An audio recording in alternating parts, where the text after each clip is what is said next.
ፋኖ ምን ያህል እየጠነከረ ምን ያህል እየጎለበተ እንደመጣ የሚያሳየው ይሄ ነው። እስካሁን ድረስ ሲደረግ የነበረው ጄኔራል፣ ኮሎኔል፣ ሻለቃ፣ መቶ አለቃ ምና እነሱን ተዋት፣ ሻምበል ቁጥር ስፍር የለውም። አሁን ግን ፋኖ ከዚህ በፊት ሲናገር እንደነበረው እንደዚህ ነው፣ እኛ እንደዚህ እያደረግን ነው፣ አንድ ከፍተኛ መኮንን እንደዚህ ያደረግን፣ ትማረክን፣ ገደል ሲል ማንም አያምነ። ይሄው አሁን ደግሞ በወለጋ እኒህ ጄኔራል ተመልከት። እኒህ ጄኔራል እንዴት ነው የተገደሉት? አንድ ጄኔራል ኢትዮጵያ አንድ ጄኔራል እስከሚደርስ ድረስ ምን ያህል ዋጋ እንደሚከፈል የኢትዮጵያ ሕዝብ ያውቀዋል። አንድ ጄኔራል ለመሆን ምን ያህል ሂደት፣ ምን ያህል እርምጃ፣ ምን ያህል የኢኮኖሚ ነገር የተከሰከሰበት ጄኔራል ይኸው በዚህ መልክ እንግዲህ በፋኖ እርምጃ ተወስዶበታል። ይህ ሊባኖስ ሚዲያ ነው። ሰብስክራይብ፣ ሼር፣ ላይክ አድርጉ። ኢትዮጵያ ያለችበትን ሁኔታ ትረዳላችሁ። በምን አይነት ሁኔታ ላይ ትረዳለህ? ኢትዮጵያ ያለችበትን ሁኔታ ያለችበትን ምስቅልቅል ትረዳለህ። ፋኖ ምን ያህል ጉልበት እንዳለው፣ ፋኖ የት ላይ እንዳለ ትረዳለህ። ይሄን ተመልከተው። ፋኖ ምን ደረጃ ላይ እንደደረሰ አቅሙ፣ ጉልበቱ፣ ዓለም አቀፋዊ ተቀባይነቱን እንዴት እንደሆነ ታያለህ። እኔ የሚገርመኝ እኮ ደግሞ በዛው ውስጥ ያላችሁ እናንተ ጄኔራሎች፣ ኮሎኔሎች፣ 4 ኮሎኔል አብረው እንደሞቱ ታውቃላችሁ። ይሄ ሻምበል፣ መቶ አለቃ የአንድ ሪጅመንት እኮ ነው። አንተ ሙሉ ለሙሉ የተደመሰሰው ሙሉ ለሙሉ አያሳዝንም? እርስ በርስን በእንደዚህ አይነት ሁኔታ ስንተላለቅ አያሳዝንም ወይ? አያሳዝንም? ደግሞ እንደው ሌላው እኮ ከማሳዘኑም ልብ የሚሰብር እኒህ ጄኔራል የተቀበሩት በድብቅ የውሻ ደም፣ የጄኔራል በለው፣ የኮሎኔል በለው፣ የሻለቃ በለው፣ የምን በለው እንደ የውሻ ደም ማንም ዞር ብሎ አያቸውም። አንተ እኛ በነበርንበት ጊዜ በእኛ ዘመን በደርግ እንኳንስ ጄኔራል እንኳንስ ኮሎኔል ተራ ወታደር እንኳን ሲሞት በስነ ስርዓት ትሮምፔት ተነፍቶለት ታሪኩ ተነግሮ መሳሪያ ተተኩሶለት በክብር ነው እኮ የሚቀበር። ጦር ሜዳ የወደቀውን ሳይሆን እንዲሁ ታሞ ወይ ቆስሎ ሬሳው የተገኘ ከሆነ በእንደዚያ አይነት ነው የሚቀበረው። የቀብር ስነ ስርዓቱ አንድ ጄኔራል ግን ፋና በሉት ኢቲቪ በሉት ይሄ የመንግስት ጣቢያ አንድ እኮ አልዘገበውም። አንድ አልዘገበውም። እናንተ ጄኔራሎች፣ የጦር መሪ ነን የምትሉ፣ የኢትዮጵያ ጦር አዛዥ ነኝ የምትሉ እስቲ ልንገራችሁ፣ ስሙኝ። ነገም እኮ የእናንተ እንደዚህ ነው። የውሻ ሞት ትሞታላችሁ። የውሻ ሞታችሁ እንኳን የማይነገርላችሁ፣ ቀብራችሁ እንኳን የማይነገርላችሁ፣ ታሪካችሁ እንኳን የማይነገርላችሁ። አንድ ጄኔራል ወይም አንድ የጦር አዛዥ እኮ ሲሞት ስነ ስርዓት የሚደረገው ተኩሱ፣ ታሪኩ፣ ምኑ ይሄ ትራምፔት የሚባል እሱ የሚነፋለት ምናምን እኮ ለሱ እኮ አንዴ ሞቷል እኮ፣ ግን ለቋሚ ነው። ለቤተሰቦቹ፣ ለኢትዮጵያ ሕዝብ አብረውት ለነበሩ ለጄኔራሎች፣ ለወታደሮች ለነዛ እኮ ነው የሚጠቅመው እንጂ እሱማ እኮ ሞተ። ስነ ስርዓት ተደረገለት አልተደረገለት ሄዷል። በቃ አለቀ።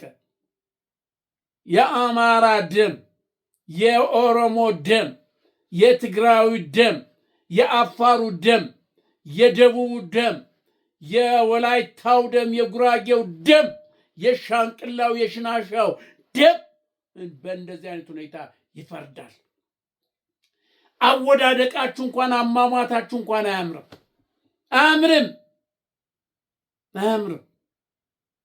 የውሻ ሞት አያሳዝንም? እናንተ ውድ ኢትዮጵያውያኖች አያሳዝንም ወይ?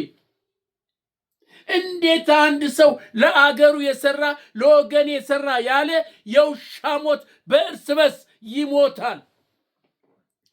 ሲሞት ደግሞ እንዴትስ እንደ ውሻ ደም ታሪኩ ፍግ ሆኖ ይቀራል? ይህን የምሰማ ወታደር ይሆንክ ሁሉ ተራ ወታደር ነኝ፣ የበታች ሹም ነኝ፣ እንደዚህ መኮንን ነኝ ምናምን የምትል ሁሉ ስማው። ይሄንን ደምህ የውሻ ደም እየሆነ ነው። ደመ ከልብ እየሆንክ ነው። አንተ የምታየው ዛሬ የምትበላውን የምታጋብሰውን ነው። የምትሰራውን ፎቅ ነው። ውጭ ሀገር የምታስቀምጠውን ነው። የልጆች የቤተሰቡ የሚስት ውጭ ሀገር መኖርን ነው የምታየው። ግን እረፍት የለህም፣ ሰላም የለህም። አምናለሁ እያንዳንድ ሰላም የለህም፣ ሰላም የለህም፣ እረፍት የለህም። ስለዚህ ባካችሁ ወደ ቀልባችሁ ተመለሱ። ይሄ ከእርስ በርስ ውጊያ ውጡ። ወገኖቻችሁን መግደላችሁን ተው። አናደርግም በሉ እንዴ። የኛ ጄኔራል የሆነ እንደ ትቢያ ሲጣል እኛም ነገ ከነገ ወዲያ እንደ ትቢያ ነው የምንጣለው። ለምን ብለህ ለመብትህ የማትቆም ምን አንተ ወታደር ነህ? ለመብትህ የማትቆም ስለ እውነት የማትቆም ወታደር አይደለም። የአንድ ማፊያ ቡድን ምንድን ነህ? የአንድ ማፊያ ቡድን አገልጋይ፣ በወታደር ስም በኢትዮጵያ ስም የአንድ ማፊያ የአንድ ነፍሰ ገዳይ አገልጋይ ነህ። እያንዳንድ ጄኔራል፣ እያንዳንድ ኮሎኔል፣ ሻለቃ የምትል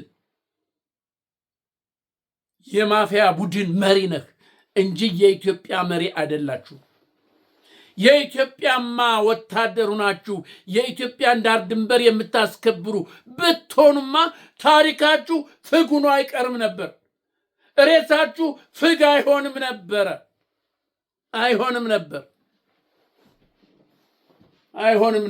ነበር። ይሄ የምትገሉት የምትመጡት የእርስ በርስ ደም፣ የወገናችሁን ደም የምትመጡት፣ የህዝባችሁን ደም የምትመጡት ገና ዋጋ ትከፍላላችሁ። ገና ዋጋ ትከፍላለህ። እያንዳንድህ አማራ እንደው ጥላ ነው ብያለሁ።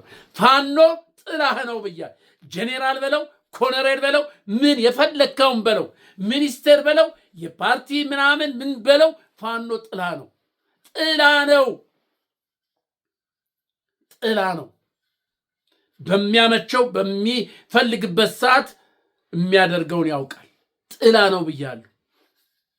ከዚህ በኋላ ፋኖ ላይመለስ ተማምሎ እንደተነሳ አንድ ሆኖ በአንድ ግንባር የፈለገውን እንዲህ ፕሮፓጋንዳ ብታደርግ ይሄ ፋኖ እንደዚህ ሆኗል ተከፋፍሏል ምን ብትል የለም። ፋኖ ስራውን እየሰራ ነው። ታለ ስለዚህ እባካችሁ ኢትዮጵያ የተማሩ ወታደሮች አትጣ፣ ጄኔራሎች አትጣ፣ ወታደሮችን አትጣ። እባካችሁን በቃን በሉ። እባካችሁ እናንተ ጄኔራል ኮሎኔል ምናምን በቃን በል። ትንሽ እንኳን አይቆጫችሁም? አብሮ ከጎንህ የነበረው አብረ ስብሰባ ላይ ተሰብስበ ስትመክር የነበረው ጄኔራል ጓደኛ ወንድምህ እንደ ውሻ ደሙ ከልብ ሆኖ ታሪኩ ሳይነገር በኢትዮጵያ የመገናኛ ብዙሃን ሳይነገረት በአንድ እንደ በድብቅ እንደ ሲወረወር እያየህ ምን ትላለህ? ንገረኝ እስቲ ንገረኝ። ደመከልብ የአንድ ወታደር ደመከልብ ብሎ መቅረት የአንድ ከፍተኛ ጄኔራል በጣም የሚያሳዝን ነው።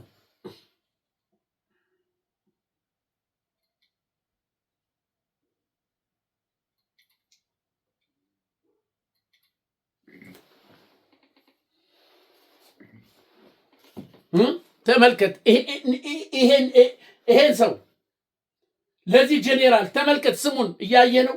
አስናቀ አይተ ነው መንግስቴ ብርጋዴር ጄኔራል